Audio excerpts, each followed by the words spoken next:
Hi, Olivia, and I've got the gloves on, and that's right, we're at St. Vincent de Paul. This garden is about a half an acre, produces about 2,000 pounds of vegetables. You can see it over my shoulder here. It is beautiful, but I've got Taylor here, and Taylor, one of the most important things about gardening out here, I talk about it all the time, composting. Tell us a little bit about your composting operation.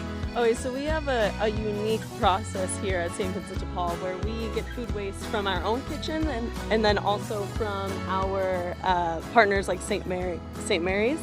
Yeah, you got a lot of different types of compost here. You can see the beginnings of it, right? So you take the raw product, mostly vegetative type material, right? Yes, yeah, we get we did 16,000 pounds of waste diversion in January, actually. In January. Yeah. And what, about 30, 60 days later, it turns into this wonderful product we see at the very back of it, and that's a compost itself.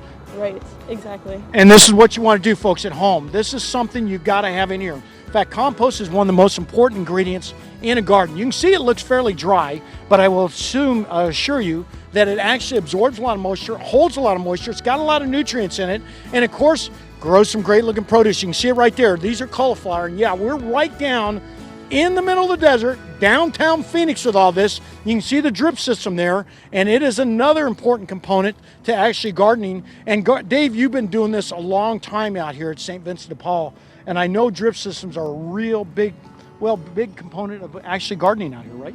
Well, again, yeah, we started out with hoses and sprinklers and finally realized that it would cost too much in money, too much in labor, and we eventually found this drip tape, absolutely. And so we're using a little hill and valley with wood chips and our really good soil, and so now we're getting terrific results. So those several rows there produced 500 pounds of carrots last week.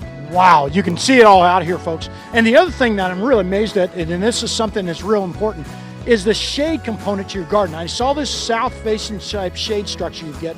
Tell us a little bit about this shade structure. Well, we have found that the summertime crops of tomatoes, cucumbers, watermelons, cantaloupes, really do require a little assistance. So we're trying to actually create a microclimate for every single vegetable plant on the property by being appropriate with just enough sun and heat but not too much, enough water but not too much, the right kind of soil, the right kind of amendments. So we use some azomite and we use a few other amendments. Gypsum, compost. Exactly, all of that.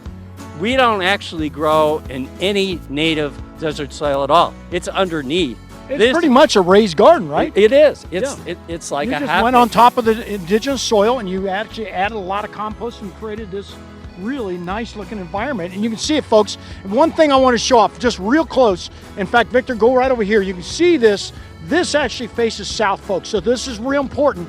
When you're putting any type of shade structure up, it is absorbing that south-facing sun. So it's absorbing the south-facing sun. As the sun gets up higher, you're getting a lot more shade on the garden. And that's really the most important aspect to really extend seasons out here in the desert Southwest and creating, well, of course, what you see right here. Olivia, I don't know if you're thinking about gardening, but I'll tell you what, they need lots of volunteers, girl, and you can learn a lot about what you need to be doing out here at St. Vincent de Paul. When we get back, we're going to talk about what you want to grow during the summertime and how you can actually extend your seasons even during the summertime with shade structures like you're looking at right here. Nice way Olivia, to be outside, back to you, learn girl. something, and feel like you're doing something important. It certainly is great. Thank you, Dave. Garden Guy is on location this morning at St. Vincent de Paul, helping to prepare their garden for the summer. Hi, Dave. Good morning. Good morning, and we are at St. Vincent de Paul. Take a look at this garden. This is beautiful. They're producing about 2,000 pounds of produce per month out of this, about a half an acre. And this is what we call biodiversity. This is very important. This is kind of the wild component of their garden. Lots of flowers, onions, of course, and of course a lot of things are bolting. Some of your arugula and your radishes. This is really the most important component of the garden. Why?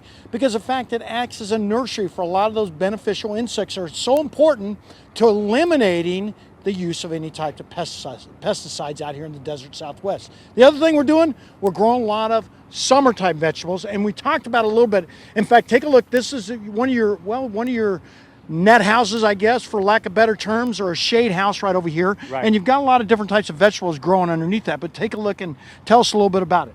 Okay, we've got about 5,000 square feet of this place under shade.